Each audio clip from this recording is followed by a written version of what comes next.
สบายดีจ้าสบายดีพี่น้องสบายดีสุขคนกับสวัสดีเด้อจ้าสวัสดีตอน10 โมงเช้ากำลังจะไปบ้านเจสีพี่น้องไปเรือนเจสี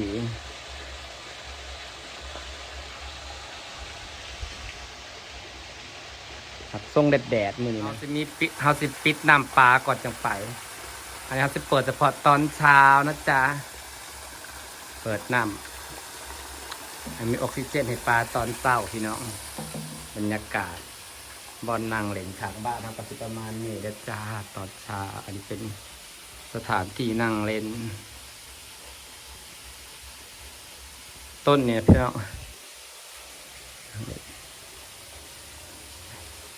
งามต้นนี่มัน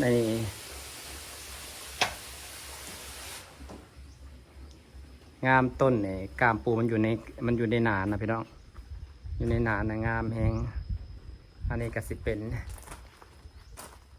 กระบรองเพชรนะจ๊ะมันอยู่ในกระถางนะงามแหงเนาะโอ้เขียวงามขึ้นกระถางพี่น้องอันนี้ก็จะเป็นที่บัวเอาดินใหม่เพิ่มคนนะบัวจ้ะเอาสิไปบ้านเจสีเด้อพี่น้องน้ำก็เต็มสระปลาก็เต็มสระพี่น้องบริอึดเด้อพยากิจป่า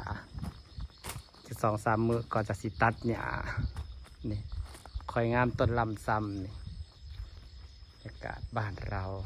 วันนี้เราจะตากแดดไปบ้านเจสีนะจ๊ะ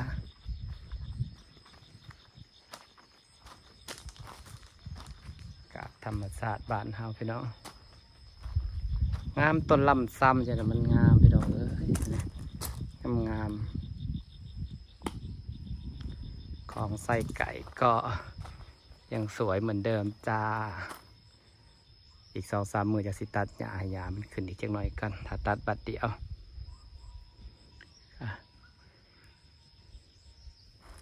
งามต้นลำซ้ำนี่เด้อพี่น้องเจนดอกเขียวงามนางตัดแต่งกิ่งกลุ่มมันเนี่ยเด้มันก็สิเป็นพุ่ม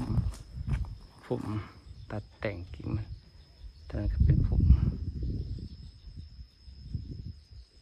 ตัดแต่งให้ข้างล่างมันโล่ง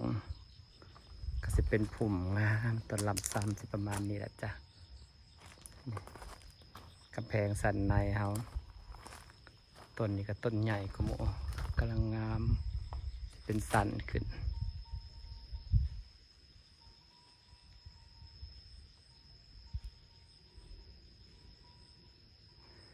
น้ำว่าเสาตัวมันเตื่อยเนี่ยออกมันเป็นบ่งงามน้ำตัวเตื่อยเนี่ยเทิงกับเตื่อยกันใบมันหนา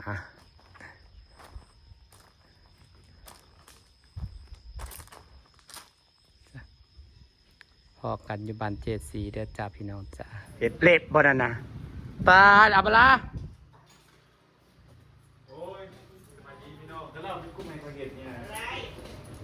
เห็ดเล็บสรุปมึงก็เห็ดบ่ใครเป็นผัวเป็นเมียแบบนี้ไงเมียมึงเห็ดเล็บบ่บักห่านี่เนาะบักคำบอลเอ้ยสายแล้วให้เมียเห็ดเล็บไรเล็บนะ2 คน160 2 คน 160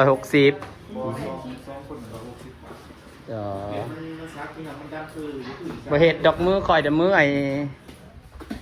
ทำอะไรกัน2 เสี่ยว 3 เสี่ยวเฮ้ยเอาให้ได้กินได้เลือดแปลงมือนี่นะมันกินเลือดแปลงได้นี่นะมึงนี่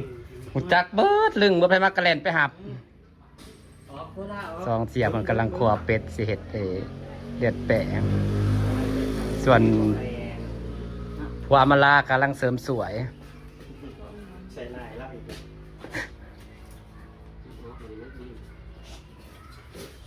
กำลังต้มน้ำนะจ๊ะวันนี้เราจะได้กินเลือดแปลง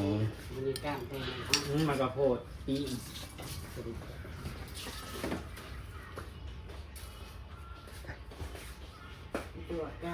กินน้ำร้อนกะยายเผื่อเลยเป็นการปักตัว กล้ามบอกคอยไม่ได้ลงจานเฮ้ยกินได้เบิด เที่ยวมากกระสอบมาก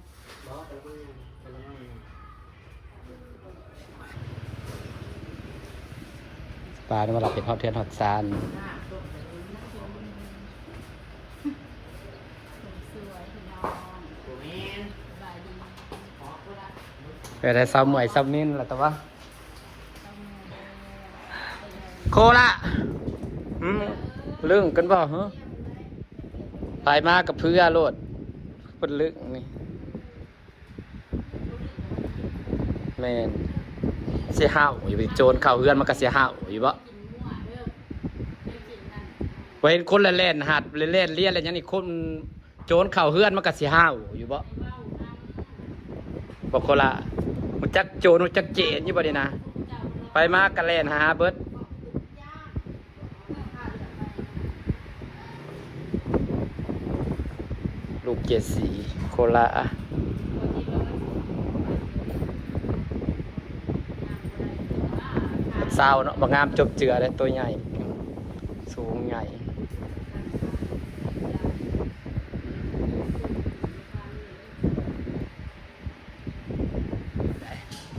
เอามันก็เตรียมกระเป๋าเนี่ยนะสิเมื่อไรนี้ ออกมาพี่เลยซื้อมาทั้งพี่เลย แม่น ตามปกติเนาะเคยเมื่อทั้งพี่เมื่อทั้งพี่ มาบ้านเจสีก่อนจะเมื่อแต่ละเถื่อก็ได้ ก็ไปเป็นบาทเจ็ดสิบนะ ฮะ ก็ไปเป็นบาทเจ็ดสิบ งวดหนาจะไป เดี๋ยวอันพาฮิตออกก่อน ขอแล้วจะไปบ้านเจ้าก่อน เฮ้ยเบ้าอลิป้าไปขึ้นภูแล้วจะไปหา บอกว่าท่าที่แดงที่แดง มันบ่ทันได้ออกถึงแมวยังเบิดเลย วันนี้แนวกินนั่นเด้ยังแนวกินกระแทดมาบอก ที่แดงคือปากอินนะ เฮ้ย ให้ซุ่มข่อยยุกทีมงานไปบ้านเจ้าใด นั่นแหละมันมียังไปหักยามมันมีแนวขึ้นหาอยู่ภูเจ้ากระแทดมาสิขี่รถพากันไปสิ ได้เดี๋ยวอันพา ตาแลนเบ้ย แม่อาเล่นแม่น ส่วนพักวานกันไหนพาไปพักวาน ผักหวานผู้ยำแดงผู้ น้ำผักหวานน่ะ จะเพื่อสีหอดยำผักหวาน มันเข้าก็ได้ยำพ้นนั่นเพื่อนคนนั้นมันลงเพียงนี่ บอก เอ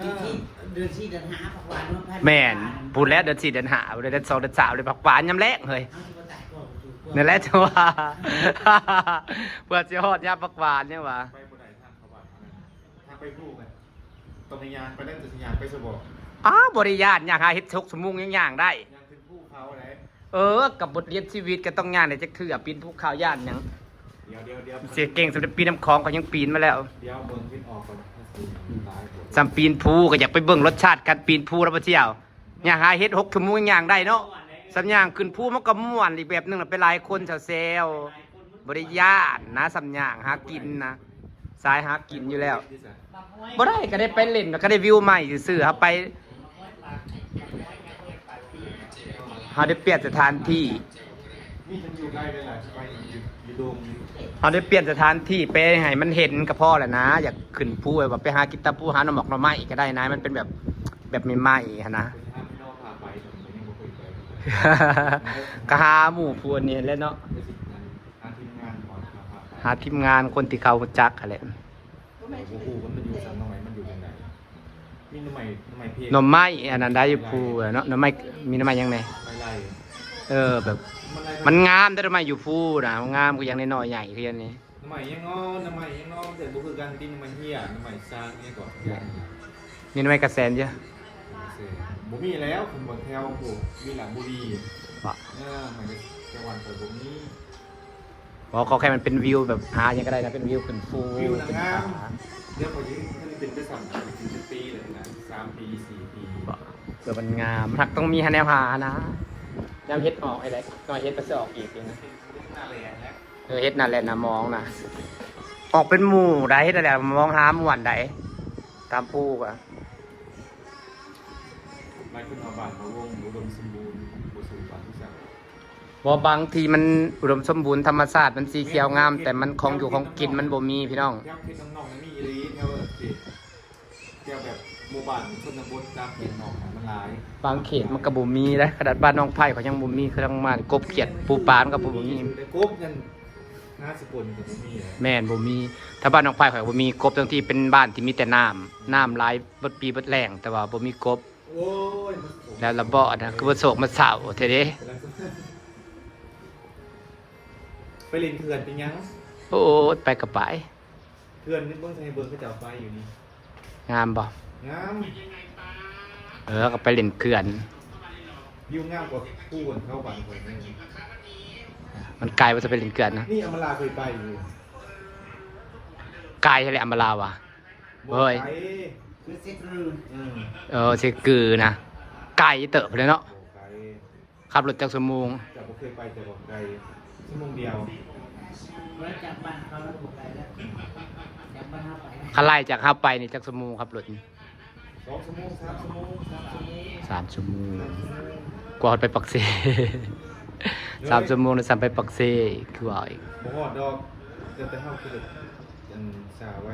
คนทางก็ดีบ่ทางไปกับซี่เลยเด้อมันเย็นๆนะ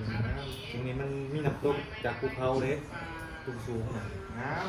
โอ้คนไปเที่ยวลาเนี่ยเขาถ่ายเขาแชร์นะ ตรงนี้ก็โซนงานโซนเที่ยวได้พอ แม่น ไหล แม่นมันจะนั่งกระบอกจากไม่ ปะ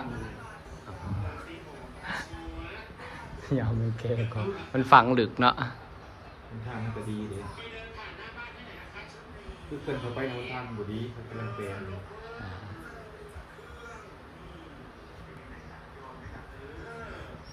ครัวเลยเป็ดเลยคือครัวซอยโอเคครับพี่น้องคาถากินเลือดแปลงเป็ดจ้า เห็นอยู่เขาแชร์อยู่คนเที่ยวหลายได้ช่วงอำลาไปเป็นรถประโทบ่เฮ้ยรถเต็มแล้วคนไปอะเนาะ ไปเบิ่ง คนไปหลาย คนในหูไล่เท่าเลย อ๋อ งาม มันมีโอกาสสิไปสักพี่น้องฝากบรรยากาศไว้สักนิดเดียวพี่น้องคาถากินเลือดแปลงเศรษฐกิจวันนี้ได้กินแน่นอนบ่เฮ้ย